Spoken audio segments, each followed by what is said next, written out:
myself. So I'm going to go ahead and try and get started and trust that people can hear me. So welcome to Rotary. Thank you for attending. First order of business is, let me get my flag. And if everybody could unmute, and we'll do the Pledge of Allegiance.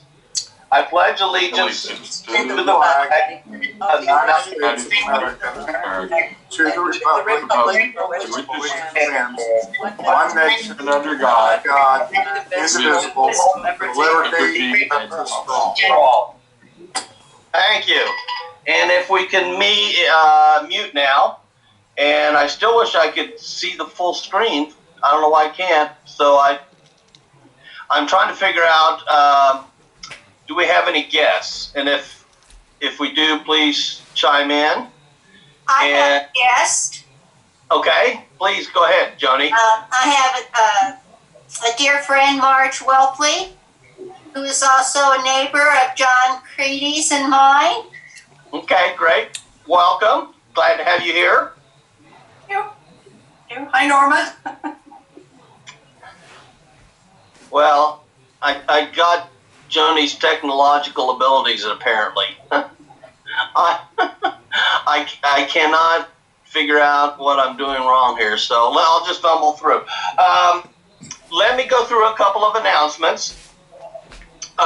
First off, we have 2 virtual wine tastings, one of which is this evening at 5:30. And Steve, it must be successful because I've called about 5 or 6 different liquor stores and I've yet to find the specific wine. Although I found one said they would have a few more bottles in this afternoon. Wanted to recognize one of our club members. Susan Mock has been recognized by Best Lawyers in America for her practice area of employment law and or labor and employment matters. I want to correct one oversight I had from last week's meeting. Towards the end, I had mentioned several of our club members are on the board of the Friends of the Free State Capitol group. And I failed to mention Terry Hobbs. And not only is Terry on the board of directors, but she's the president of our organization. So my apologies to Terry. And let me see if I have anything else I want to go over in announcements. I think that's it. So let me kick it over to Jeanette. Are you here and ready to introduce our guest? Dan, I am here and ready. Okay, take over. I'm going to mute myself. Thanks. All right. Well, members, I am very happy to be presenting my colleague, Amy Pinger, as our presenter today. Amy is the Senior Community Engagement Manager / AmeriCorps Programs Director at Harvesters. She's responsible for managing a broad base of community and corporate support.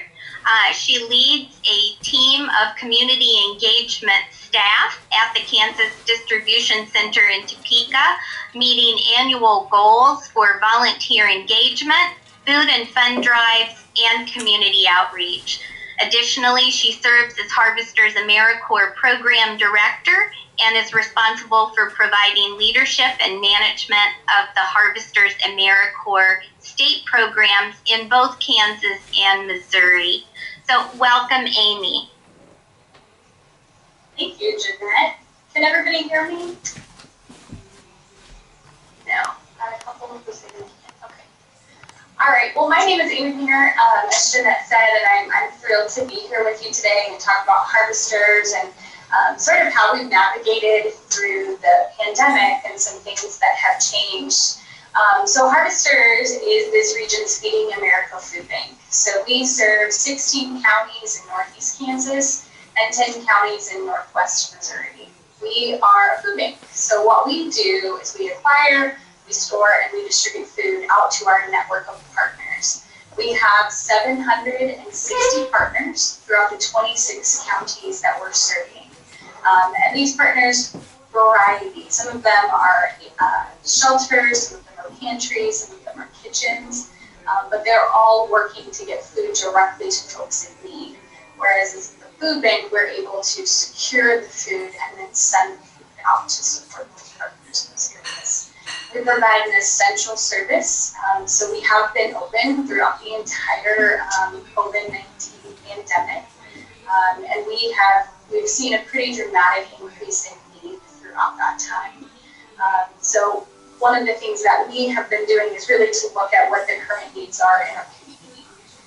Before the pandemic hit, we were confident that 1 in 8 adults in our community was food insecure, and it was 1 in 6 children at that time.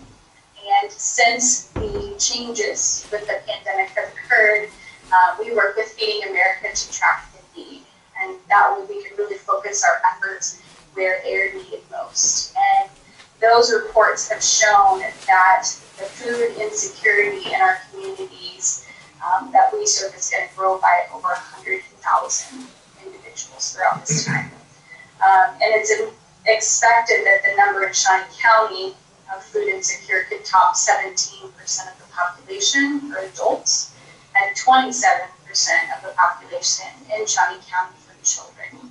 So the new number for food insecurity in children in our county, in Shawnee County, is moving forward. So we're seeing a dramatic increase in need. About 40% more are coming to us for the first time, a lot of them.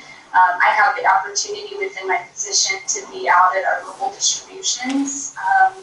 And a lot of times folks will come up to the line for the very first time and just not be really sure what's going to happen. And so have the opportunity to welcome them and help them understand how to access that food that they need most. Initially, when the pandemic started, we were distributing about 1.5 million pounds of food every week. That has since tapered off and slowed down a bit. We're at about 1.3 million pounds a week now for distribution. When our fiscal year end just wrapped up at the end of June, we had the highest distribution of food in our 41-year history, which was 65 million pounds of food in the last year in 2020. Typically, the year before that, when 2019 ended, we distributed 53 million pounds of food. So it was quite a dramatic increase in food need going out. We have found one of the most effective and safe ways to distribute food during this time is through our mobile distribution, which is where we work with an agency partner to take food out and have cars drive through and receive that food directly. It ensures that our volunteers and agency partners can stay safe, can wear masks, can be distanced, but that folks can still get the food that they need the most. So through the pandemic, we've added 60 additional mobile food distribution opportunities throughout the community. In Topeka specifically, we have seen our distribution increase by 40%. And for the last 6 months, Topeka has distributed over 1 million pounds of food out of our facility. Previous to that, there was maybe 1 month a year that we distributed that much food. And so it really has been a huge shift, a big increase in it. Our operations, we are still open. We've been open throughout the pandemic. We had 2 days where we had to shut down and clean and ensure safety, but we've remained open and put security and safety protocols in place to make sure that the safety of our food, the safety of our volunteers, the safety of our partners was at the forefront of everything that we're doing. We are still engaging volunteers on site, and we do need them. Our volunteers have been so instrumental in allowing us to distribute out the food that we do. Volunteers pack our senior food boxes. They are the ones who pack our back snack program, sort and repackage deleted items like bread and things like that. So right now, we have 6 volunteer shifts per week. Everyone who comes in must be over the age of 18 and wear masks and maintain social distancing, but they're really a critical part and ensure that we are able to continue our operations. So if you're interested in volunteering, we definitely have openings and opportunities. Our food trucks have decreased throughout this time because a lot of our corporate partners aren't together in their offices like they normally are, and they aren't able to do big food drives for us like they normally do. But our community support has remained strong. Our financial donations have continued to come in. We also have seen incredibly generous donations coming through our food drive barrels that are located at all the Dillon stores at the Hy-Vee here in Topeka. Those barrels continue to fill and we're rotating those out. Our team is working right now with our school partners. We have our Back Snap program, which traditionally serves about 17,000 kids per week. Right now, with school models changing and with that being different, we're really working closely to identify what is the best way to continue to provide that food resource to families and kids who need it the most during this time. So that's sort of an ongoing, evolving conversation of figuring out the best way to meet that need. We do have some of you may be familiar with the Topeka Metro bus that was donated to Harvesters a couple of years ago.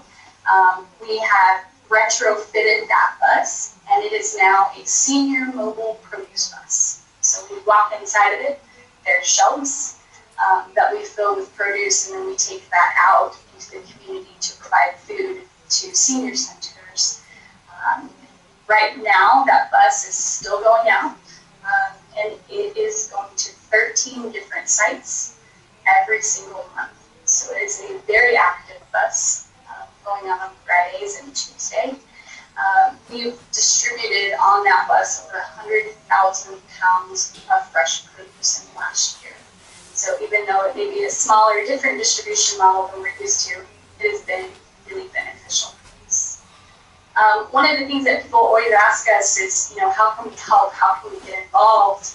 And there are a variety of different ways. We always talk about give time, give voice, give food, and give funds. And those are all critical for us in this moment right now. And we know for the future as we move forward, because even if the pandemic went away tomorrow, we could snap our fingers, the implications of that will be felt for a much longer period of time.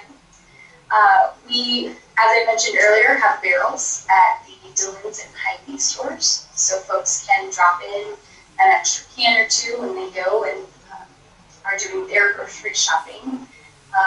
The month of September is Hunger Action Month, so it is a time when typically we raise awareness of food insecurity in our community and engage people in using their voice to talk about food insecurity and helping connect folks with resources that they need. And, I think this year more than ever, it's critical for us to raise that awareness and draw attention to resources in the community.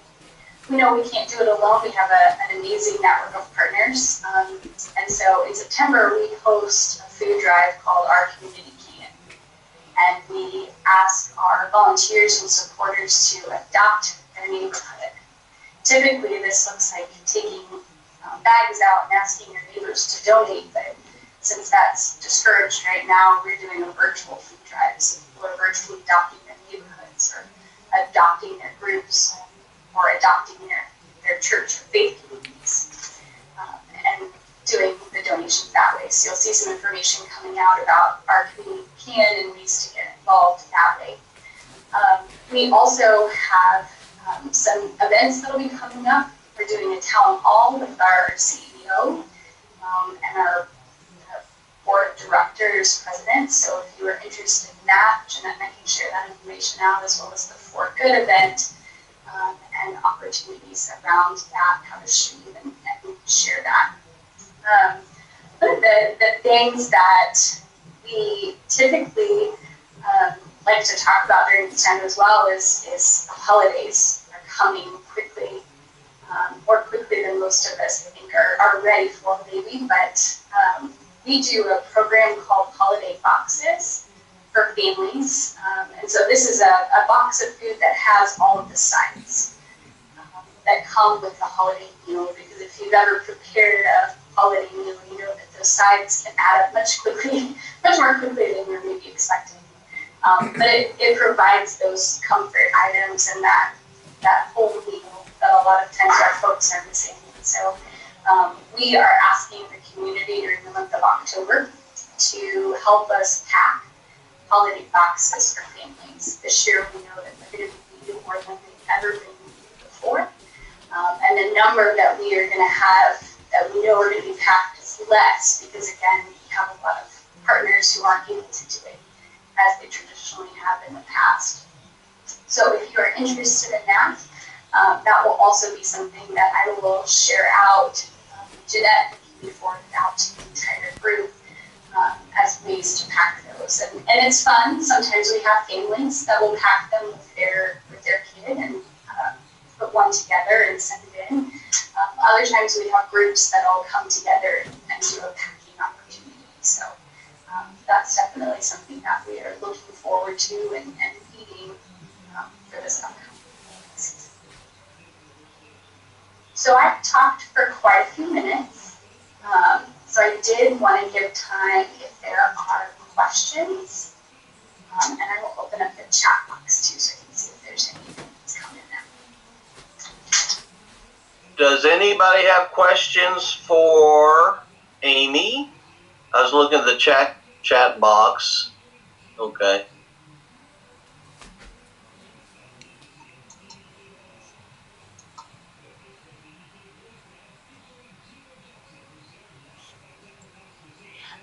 Amy, can you talk a little bit more about the month of October and the Christmas boxes?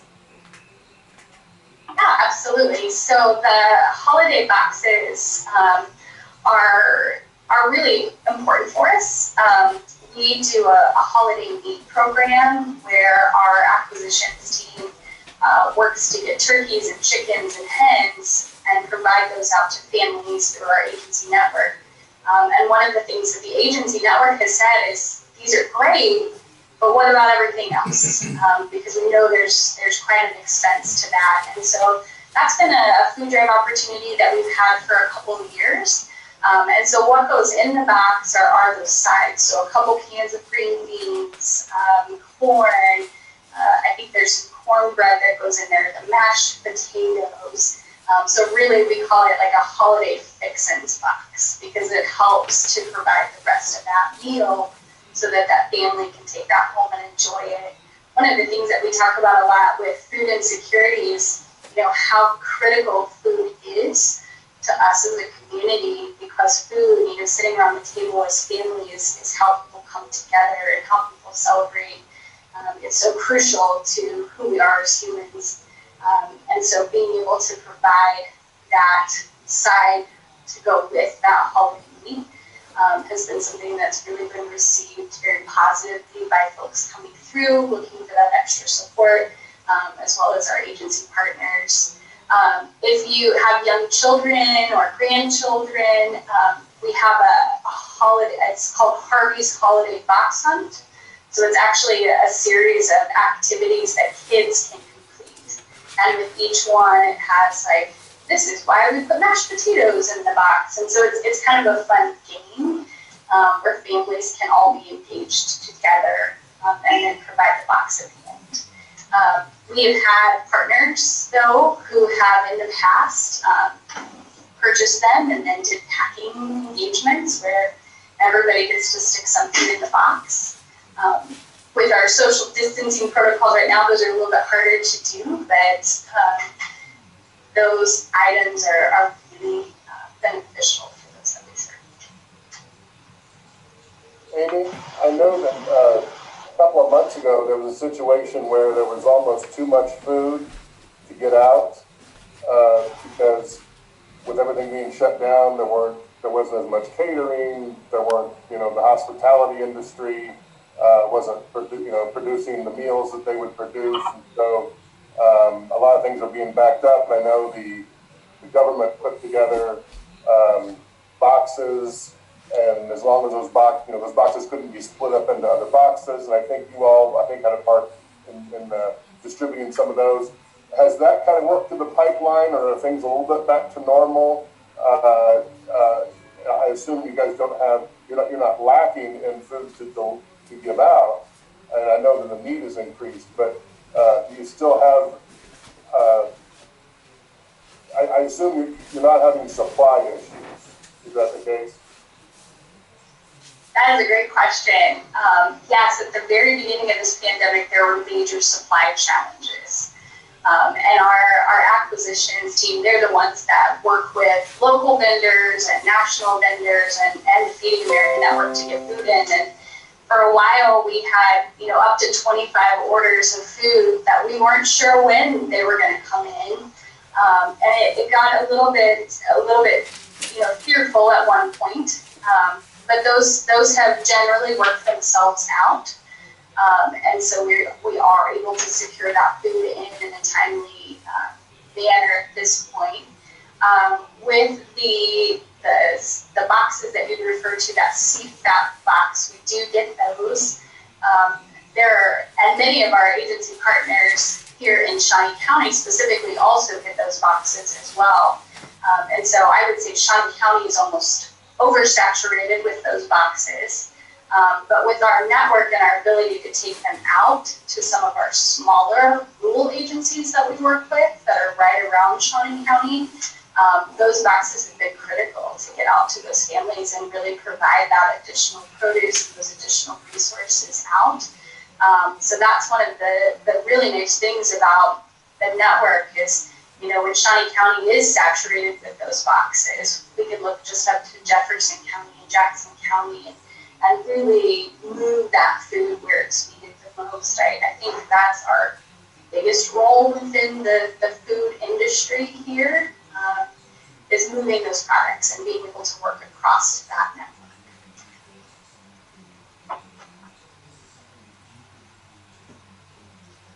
I just saw Allison pop on my screen. Just say, hi, Allison. Do we have other questions for Amy?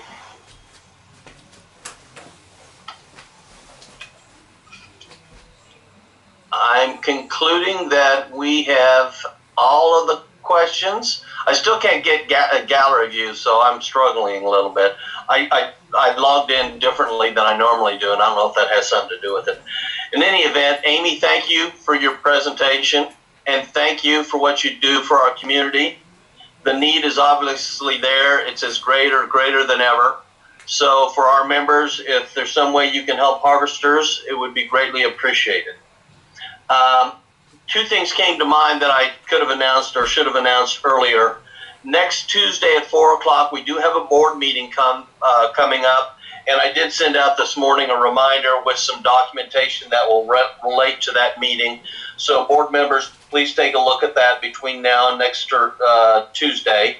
And I want to let you know that our service committee, headed up by Jeanette Weens, has been very busy, and they're planning activities with 501 schools.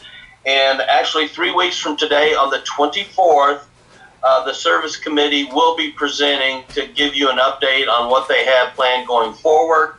And we do have our grants submitted to the district by the deadline, which was Monday. And we hopefully by September 24 will know how much grant money is coming back to us to help us with our service project. I believe that's it. So if we could unmute and let's conclude with our 4+ way test. And I'll start it off. The things we think, say, or do. Say or do. The truth. Fair to all concerned. Fair to all concerned. Build goodwill and better friendships. Beneficial. Beneficial to all concerned. Will it be fun and will it be kind? Fine. Thank you, everybody. I'll see the board members next Tuesday, and I will be out of town next week, but I'm still planning to join the board meeting and also our meeting. But it may be Marie or Steve sort of conducting the meeting. So in any event, until next week, be safe and take care. Thank you much.